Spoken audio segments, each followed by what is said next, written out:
Here we go. See what happens.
Check engine light yet.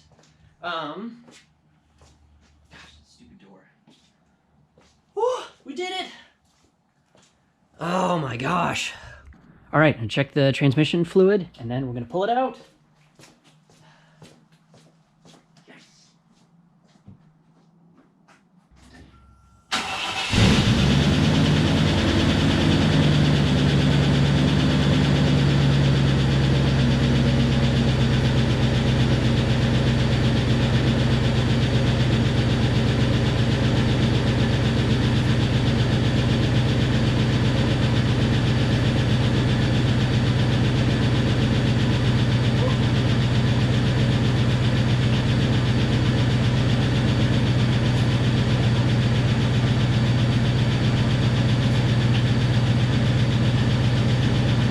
Okay, transmission looks like it's pretty much bone dry, so we're gonna top that off real quick. Okay, well, I am a total dunderhead and missed the magical moment of pulling it out of the garage for the first time. I am very sorry for that, but got in the moment, got all excited, got all jazzed up. Here we are. So, fire it up, and we'll hear it outside.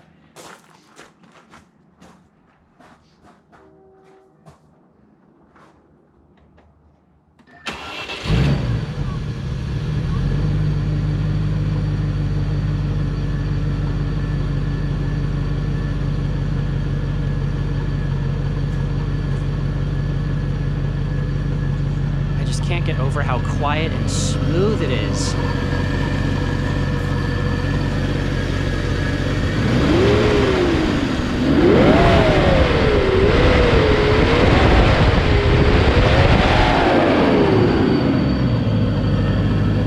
This thing just, it's amazing what a difference all that work has made. This is good. The heat has been on for a little bit and it just got warm, which is good because we want to see coolant circulating. Level's pretty. I'm not going to add any more coolant until it's dead cold the next time. But no leaks from any of the major spots, nothing at the throttle body. Alright. Nothing at the throttle body, upper hose. The power steering fluid was very low.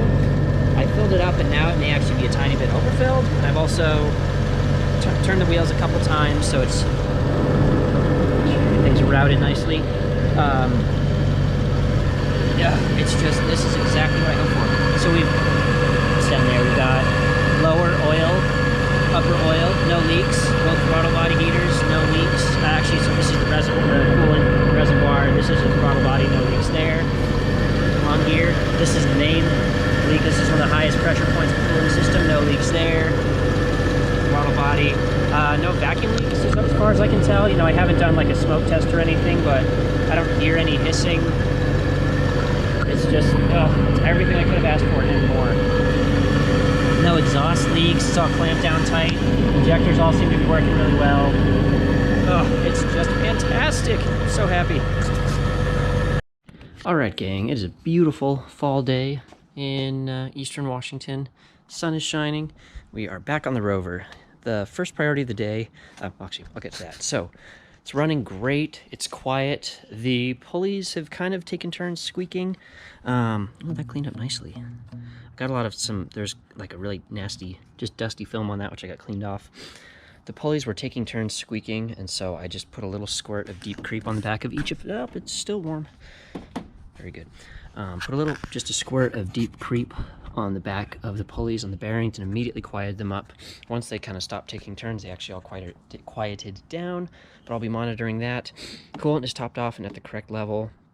Oil came down to about halfway down the dipstick, which is totally fine. I believe that the radiator is now full of both oil and ATF from the transmission fluid. However, it is still reading very low. I'm just doing a little bit at a time because you do not want to overfill this and just be flinging it around. Now, parked and full and off, it's almost exactly where it needs to be, but it should be at that level when it's in neutral idling cold, which it's not. It's still reading low there, so I'm just doing a little bit at a time so I don't overdo it. Let's move out of there while we're here. I've put like 6 miles on it, just running around the block a couple times and up the road, so it's running great. And it leaked no fluids before, and I thought, oh wow, that's great. I can't believe I have a Rover that doesn't leak fluids. Well, what's anyone going to tell you with a Land Rover that doesn't leak?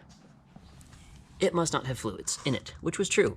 It is percolating pretty steadily out of the corner of the oil pan.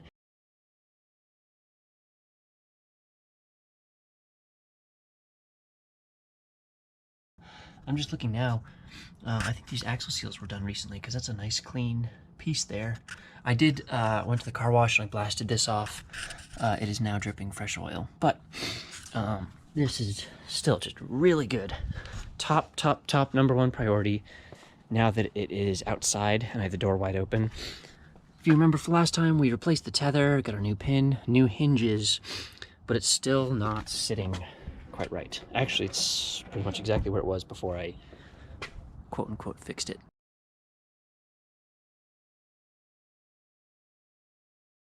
All right, the part stash is getting delightfully low. There's some extra stuff here, some stuff I will use, some stuff I won't use.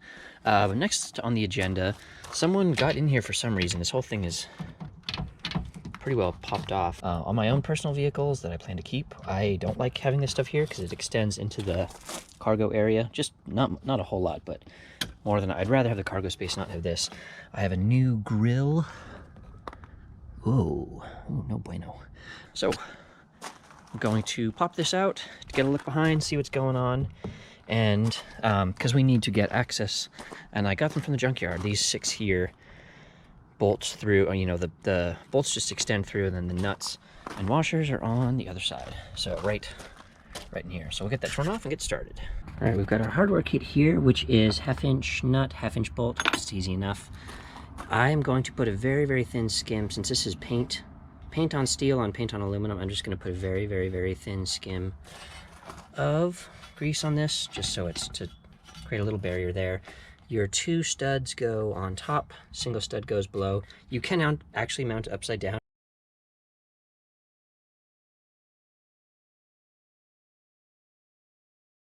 Okay guys, this turned out to be a pretty fantastic day, and I am just honestly overjoyed. And it felt nice to be doing some interior detail stuff. This is still very dirty, but power locks work, latch works, everything's lined up, closes, opens. We got, so with the door being back on, the wiring through, wiring is all back in the harness here, tucked away into the who's what's it. Got this back in, original mount, original hardware. Carpet is tacked down. Got all of the little buttons in, actually glued this piece, so this piece is functional and sitting in there happy. Got this piece in, it's holding the carpet down nicely. Got this carpet tucked into the shoulder part. That's sealed down. What very little surface rust there was, I used rust treatment on it to clear it up. But got a working speaker, well, as I assume working speaker. I also confirmed once the window was wired up, as you can see it's open, all 4 windows work together. All the switches work, all of the windows work. That is just such great news. So, oh, that's great. Yes, this one is in and attached. The carpet's all tucked away where it needs to be. I haven't done this switch, but I know all 4 windows work, which is awesome. I actually haven't done anything with this door. It needs a screw, but it hasn't needed anything else. On the back, we got that tacked up. Of course, I have a different license plate for it. We got this in. The mount is on. The recessed bolts are in. I actually washed behind it, and it's got good clearance on the wiper, which we did a little while ago. But look at that. Looks like a real vehicle. What do we do over here? I think this was done a while ago, but this door is all... This got a bunch of work done to it. I'm realizing now I got this from, I think, a 95 or a 96. And 97 and 98 use the later Discovery 2 style. But I actually found it in the trunk, so that will go to the next owner. Yay! Got this carpet tacked in on both sides. The carpet's in great shape. I actually found these caps. I think there's...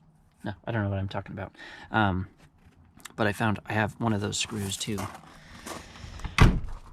I don't have a switch for this. I did find a switch for this one, and I actually was able to...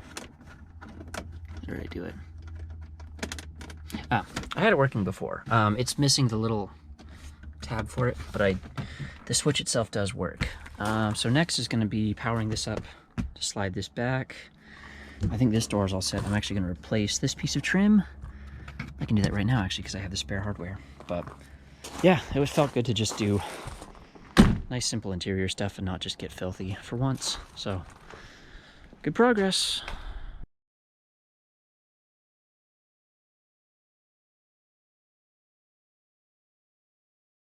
So took all the parts out, and big surprise, there's basically everything that we saw in the car came out. Not much was hiding.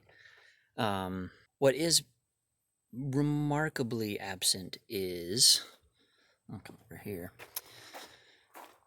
the lower intake manifold with the injectors and a lot of goodies here. More bits and pieces. Injector pack, which of course is different from the 95 engine, and the upper half of the intake manifold, the intermediate part of the intake manifold, this bracket, which is nice. This is the water neck to this one, I'm pretty sure. Both valve covers, that's good. 2 starters. Neither of which go to this, again, because this one does have it installed. It's a Bosch one, that's nice. That one looks... It's also a Bosch. Looks very period. And exhaust manifold, of course. Serpentine belt, which, of course, I'm just going to get replaced anyways. In a move that will surprise absolutely no one, took further inventory, and there is so much missing. There's no hardware. Lower intake manifold completely missing. Rocker arms completely missing. The push rods are here, but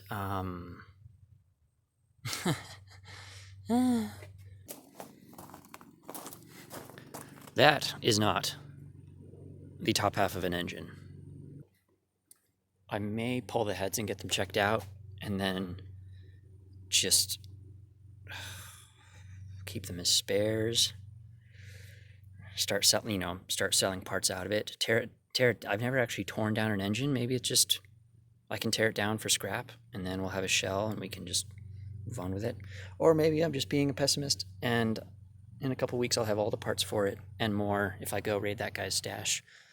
But not the best outcome, at least initial outcome. But once again, I mean, when we tore this down, it took up, one 12 by 4 workbench piled a foot high. I mean, that was all the engine parts for this. And